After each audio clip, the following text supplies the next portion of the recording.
Show. All right, everyone. Thank you for listening and viewing us again on YouTube, and you can find us on all streaming platforms. Thanks again for another interview episode. We have Matt here staring into my eyes. You have beautiful eyes, by the way. Thank you. And also Nardia. Hello, Nardia, all the Hi. way from Australia. Yes, the land down under, very far away Uh, from where you are. Yes, yeah. What time is it there? It's 12:30. It's lunchtime at the moment, so I think Oh, it's perfect. really But late. it's also Saturday. Oh, it's yeah. Wow. Yeah, Yeah, it we is. we live in the future. That's how I. Oh my that's little God. joke. Yeah. So what's going on in the future? Oh, I mean, today's Saturday. It's winter here. I'm recovering from a virus and a cold, unfortunately, so I sound a bit nasally today. But I've got some shows tonight, so that'll Oh, be fun. you That'd got be some fun, yeah. Dang. Okay. Yeah. What do you do to warm up?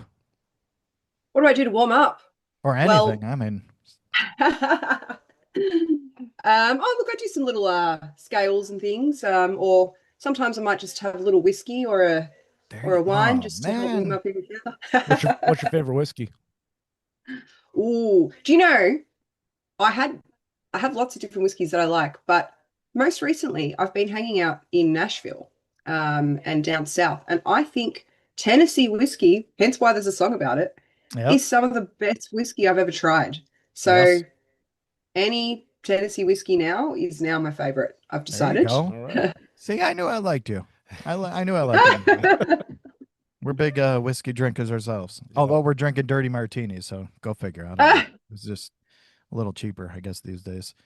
Anyway, so Nardia, we have been Yes. listening to your music, and I've been listening to your music because we got an email, and I was like, I gotta listen to this, and your voice is amazing. And I'm not, Oh, you know, thank you. you know how people will say that to people, and no, your voice is like truly amazing. And I don't like doing this much, but have you ever heard of Lee Roan? Lee Roan? Lee Room. No. So and she's not very popular, but she's super, super good. But the voice really, really reminds me of that. I'll have a But listen. I think you have the better voice. Like you have Oh, that. Yeah, I'm not like. Have you heard of Lee I Roan? have not heard of Lee Roan. No, but I'm gonna check it yeah, out after this. yeah. yeah. No, but that's I just that's why I'm mentioning her because but your voice is just like it's very, very unique, and it's very like, oh man, just the way you could go on those going down the tones and everything, just going down the keys, and oh, it's amazing, Nardia. Oh, thank you. That means a lot. Thank you so much. R&B, there's a lot of blues in there, a lot of soul in there. Is that something that you've always done, like recorded or listened to, and how did you start it? Yeah, that's an interesting question. So I certainly have grown up with music in my life. My father was a blues guitarist. Okay. And then my mum, she also plays guitar too. Like I'm two different cultures, even though I'm from Australia. My dad's Italian and my mum's Filipino. Oh wow. And yeah, and in my Filipino culture, music's very big in our culture. It's like part of our culture. So there was always music growing up, very soulful R&B, Hmm. and obviously there was church as well.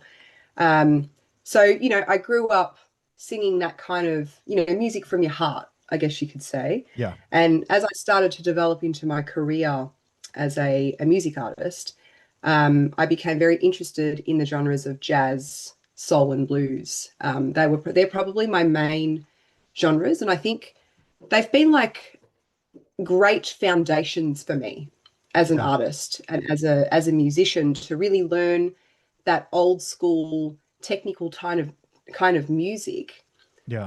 to sort of lay that bed down, and then now I've been able to kind of contemporize that, into like an R&B sound, which is my love as well, and I've been able to mash those genres into it, which I think is what's made my sound I think very different to what people have heard before. Yeah, for sure. And then Yeah. you could definitely hear the jazz in it too. You Oh know, yeah. you could tell that there's some inspiration of jazz in that. Yes. Now, so you're from Australia? Have you been, or were you born and raised there? I was. Yes. Well, yes, I am. That's past tense. Yeah, I'm Oh, still well, here. well, you're in the future, so yeah, you can't do that. Yeah. Yes. From Australia. I'm from Melbourne, Australia. Okay. All right. Okay. So what's some of your your major musical influences? I know you said you have your Oh, mom and dad that are I know. It's a hard question and I know you oh, probably get this a lot. oh, so many. I know. Yeah. And it's actually like a really good question because it then helps you understand why an artist performs or does things a certain kind of way. So yes, I do have my favorites. I think for me, one of my most ultimate raw, real, gritty vocalists that I definitely look up to is Etta James. I think Ooh, I doggy. really uh, I connect with her as an artist as well. I mean, she gets up like when she was around, she was on that stage. It was like Oh she yeah. took it to church. It came from her heart. There was Hmm. nothing technical about it. It was just real, raw, and gritty, and everyone just felt those emotions. And I think when I try and perform as an artist, that's what I try and channel. And I think the other part to why I admire her so much as well is because, like her, I'm from two different cultures too. Hmm. And, she was half black and half white. And growing up with my two different cultures, like completely opposites, Asia and Europe, it wasn't always easy for people to digest that. It was complicated or confusing, or, there were elements of, experiencing elements of racism as well growing up. But, people didn't mean it. They just didn't understand it. And Yeah. that's how I like to Yeah. look at it now. But yeah, another artist that I absolutely love is Carole King. Oh. And the reason I love her is not necessarily for her vocal technical ability, more for her songwriting. I think that woman, the way that she writes songs, that to me they're more like anthems. They're songs that will always be remembered and never date. And I Yeah. think, if you think about her song Natural Woman, and Aretha Franklin like took it to another level. Um, I just, for me as a songwriter, I really like to, and your Joni Mitchells and people like that. I really look to those kind of artists that have that really beautiful songwriting ability. Yeah, so they're probably my two from a songwriting and a vocal standpoint. But then, I have my modern kind of artists that I love as well. Everyone from, I don't know if you know Leanne LaHavis. She's from the UK. No. I have to check Um, her out. check her out. Absolutely beautiful guitarist and vocalist. Emily King's another one of my favorites. I also have she's R&B kind of neo soul sort Okay. of vibes. Um, yeah, just artists like that who are just real and raw with their storytelling in their music. That's what I really connect Yeah. with. Sure. And that's the best part I think about well, I mean any type of music is the storyteller. If you're a good storyteller, that's one thing. If you're a good singer, that's another thing. If you could play, but if you put all that together, you really do have something. So I think that's huge. You have don't you do a show that I was reading of Etta James too? I do, And yes. I do an Etta James show. so tell me more about Um, that. What's that like? Oh, it's amazing. There's this wonderful little jazz club that I play at in Melbourne, Australia, and it's called the Paris Cat Jazz Club. And it's not necessarily tribute shows that they put on. It's the artist putting on an experience to honor and remember an artist that they love. Okay. And so when I went to the owner and, I kind of went to her and said, I really want to do this Etta James and BB King show because I just want to honor her music, and keep her known to younger audiences as well. Um, so yeah, I do a bunch of her hit songs, and I don't think I've ever had a show that hasn't sold out. Damn. Everyone, yeah, everyone loves the Etta James show, and it's getting really popular. So I've been asked to perform it all over Australia at the moment. So I've got some little tours coming up for that, as Good for well as you. my own original music as well. Yeah, so it's pretty exciting. And I also, with the BB King part, I have this guy named Jimmy Hocking, and I don't know if you know the band Screaming Jets. It's a famous Australian rock That band. sounds super familiar.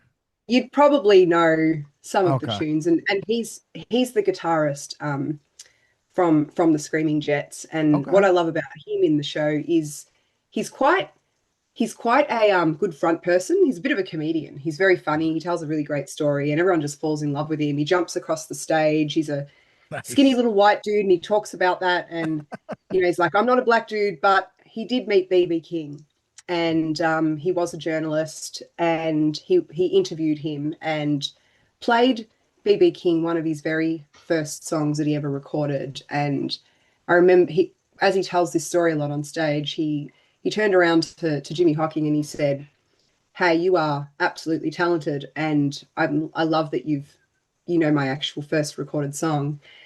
And so Jimmy Hocking always says, so whenever I'm having a bad day and someone tells me I'm not sounding very good, I just remember the words of BB King telling me I'm awesome. So, um, Oh, so that's yeah, the show's done really well. It's between the musicianship and the stories that have been told and the honoring of those two artists.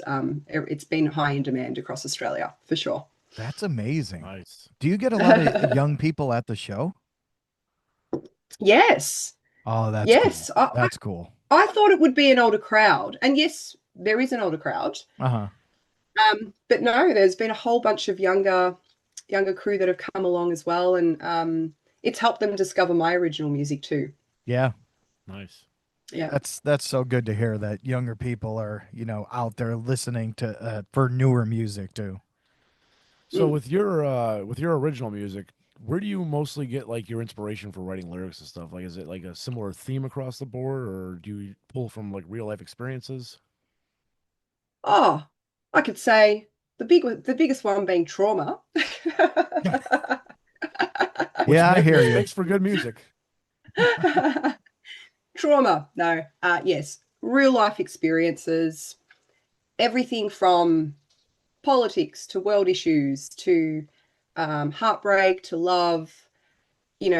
All of those things that make you feel. I think for me as an artist and what I stand for, it's really about embracing your imperfections. Yeah. And I can't stress that enough with the media that's out at the moment. And there's still racism, there's still a lot of issues that go on in the world, and it's so sad. And we pick on these little things with people, and we're fearful of people who are a bit different to us. And I think we shouldn't be, and that all of these imperfections and all of these differences that we have are what make us uniquely special, I guess, and uniquely. And so therefore, that's really my message in a lot of the music that I write. It's about embracing your imperfections and owning who you are. That's amazing. So you'll hear a lot of that coming out. That's awesome. And you kind of look at it like I had a uh shit, was it my Les Paul? I think it was my Les Paul that I had. And it was a brand new guitar, and I remember Mhm. the first day I nicked it up and I was so pissed. But Oh, now with that nick on there, it tells a story of its imperfection, and that kind of you bringing that back into what you were talking about. That's an imperfection of something that you'll remember, and I love it because of that. It has yeah. a story. So And that's that's kind of like anything, isn't it? Like yeah, when you've gone through something bad or something traumatic, in that moment, it's horrible. yeah. But then it's what you learn from it and how you navigate around it and It's those the mental story that scars. comes from it. Yeah, Yeah. that kind of make it perfect, in my opinion. Right, exactly. It Mm. builds you. It builds your character. Yes. Getting deep. This is like therapy over here. I feel like I'm talking to my Uh, therapist. well, you'll be happy to know that I actually study psychology, Oh, science, perfect. You could and be my counseling therapist on the then. side. She's gonna send the bill later. Right. So no, so we ask a lot of people this, and we always get a bunch of different answers of it. Okay, I'm So, do ready. you prefer recording singles or albums? Oh, this question. I Yeah. battle with this question quite frequently. I, for me, if I had it my way, and unfortunately the world isn't this way, Mm-hmm.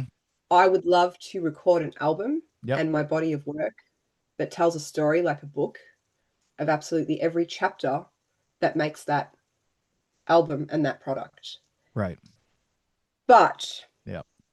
if you are not a well-known artist, I'm not that well, I'm starting to build my following, and I'm getting there, but it's a difficult industry, and you know you have to, I guess, release singles. It's kind of the only real way. Yeah. Otherwise, you're kind of like putting all your eggs in one basket, um, where you've got this body of work, but you don't have a mass audience around it to consume it. So you kind of need these little Yeah. sort of things to keep building interest around it. So I never you've thought of got it that way, actually. No one's ever explained it like oh that. well, that's how I Because see it. yeah, because I've always heard it's like the TikTok generation that people don't have that span, that mind span to listen to a whole album. I've never actually heard it where you're putting all your eggs in a basket. That's actually another thing, because if you're putting all your songs out at once, then you got to write a whole slew of other songs, To or get yeah, something new, yeah. yeah. Oh my God. Yeah. That's Light bulb crazy. moment. Right. Look at this. You're going therapy and you're like Motivational speaker. oh my God. Well, I've been thinking about this stuff for a long time. As an artist, it's challenging. It's Yeah. difficult to make a stamp in this industry. And anyone can make a song and put it up on YouTube and use GarageBand or Pro Tools, and Yeah. Yeah. but you know, for someone like me, like I've been practicing this art for years. Like this is my bread and butter. This is my heart, and this is Oh, my you could soul. tell. And You could tell. Yeah. and you really have to be clever in the way that you approach putting out your music, because you can't just put it out and hope for the best if you've Mhm. invested all this money into it. You really have to be strategic and think about the best way to do it, for sure. So that's why I've got a few little golden nuggets, and that's just from experiences of failure and success. Yeah. And there each song, because we used to be in a band together, and we wrote songs, and I wrote songs.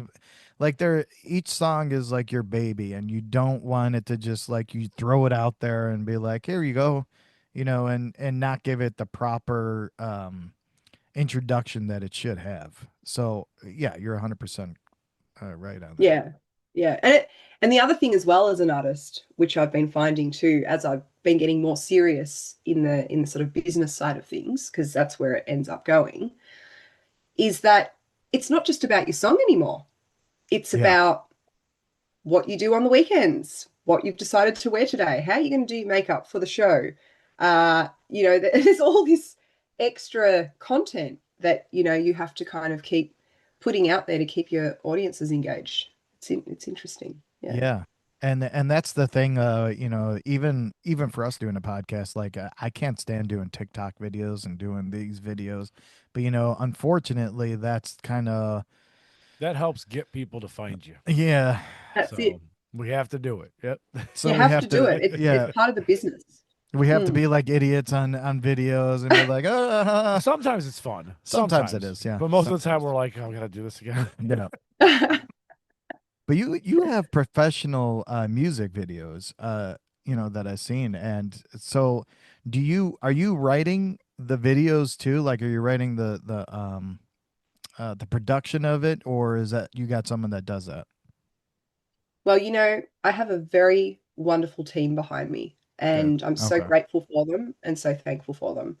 Uh, yes, I have a videographer that I work with. His name's Matt Kelly, and he did my most recent one.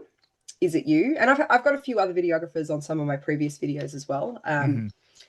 But when I came to him with Is It You, that song, the concept, and sent him the song, I said, oh, I'm really struggling to think about an idea for this one. Like, it's definitely about love and, that sort of spark feeling that you feel when you meet someone for the first time.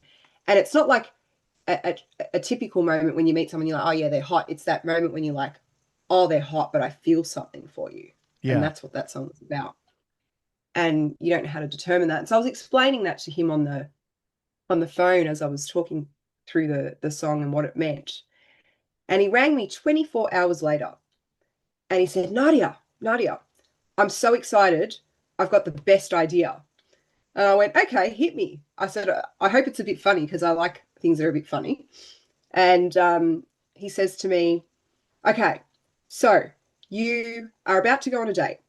And basically, this guy stands you up. And you're at this burger shop, a retro Mhm. kind of diner burger shop. And there's this guy, and you fall in love with him. And I'm like, so I end up falling in love with the burger guy. And he's like, yeah, that's the concept. And then, and then, you know, you don't know if you're dreaming or if it's your imagination. This big mirror ball comes down Yeah. and you start dancing, but you don't know if it's like a reality or if it's a fantasy. Hmm. And I'm like, I love it. Wow. So we ended up shooting it in that way. So I don't know if you've seen it, I did. Yeah. Yeah, Yeah. yeah. Yeah. Yeah. but So that's how it came about. that's cool. I see. I love Yeah, hearing those stories. yeah. I Was mean, that? sometimes I'll come up with the concept, but in Yeah. this instance, I had a bit of, I never have writer's block. I'm very good at writing songs, but coming up with video clips and film elements, I probably can get blocks there for sure. Yeah. Hmm. Yeah. I could definitely. I mean, I always have writer's block for sure.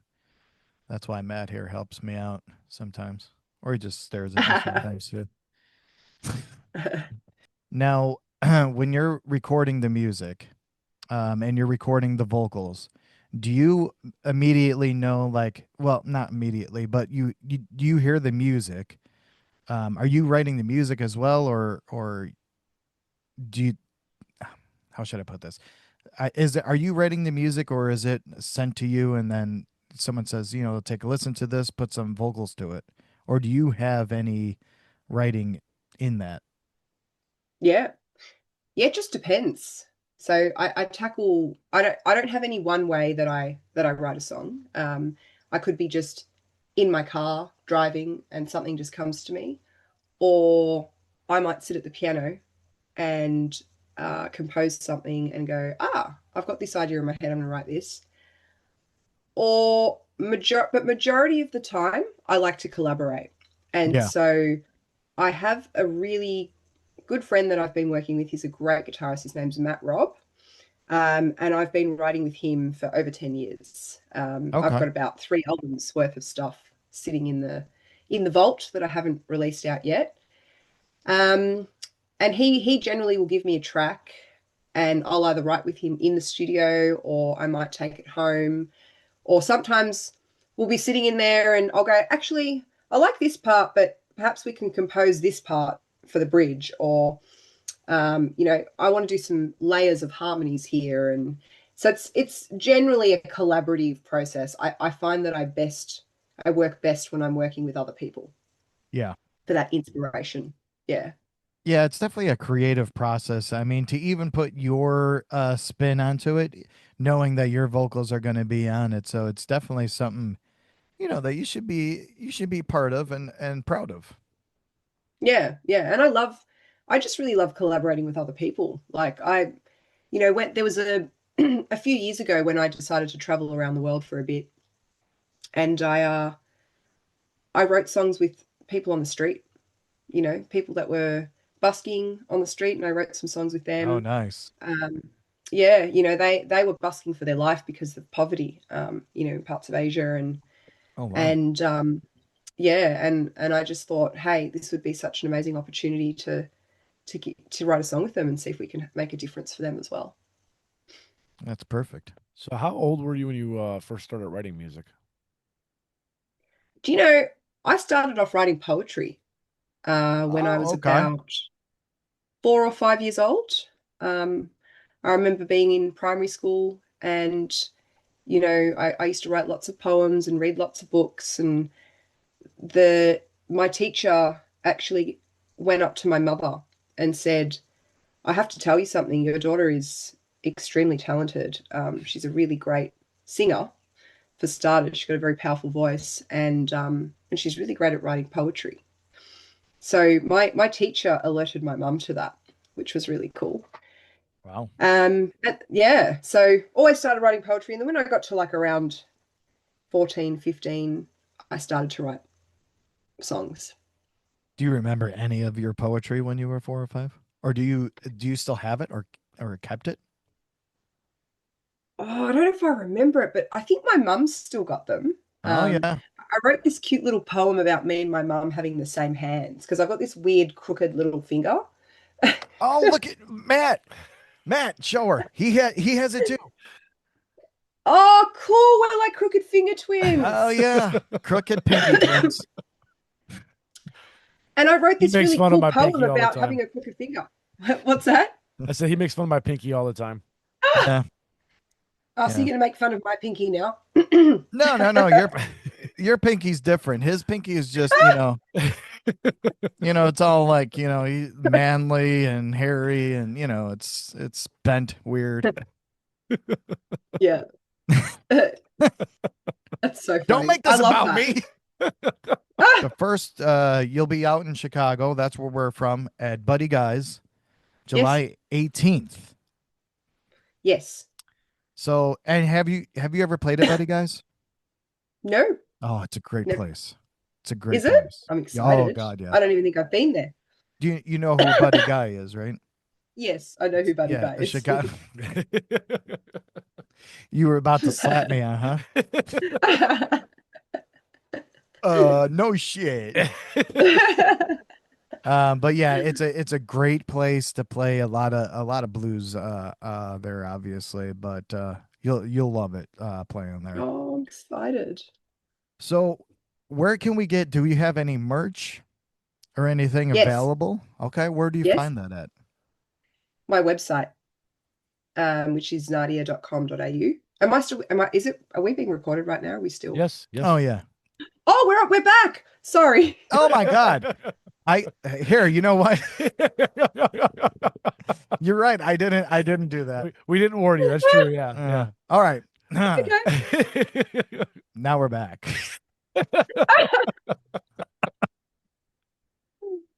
You see, you have too many of these, and then shit just goes sideways.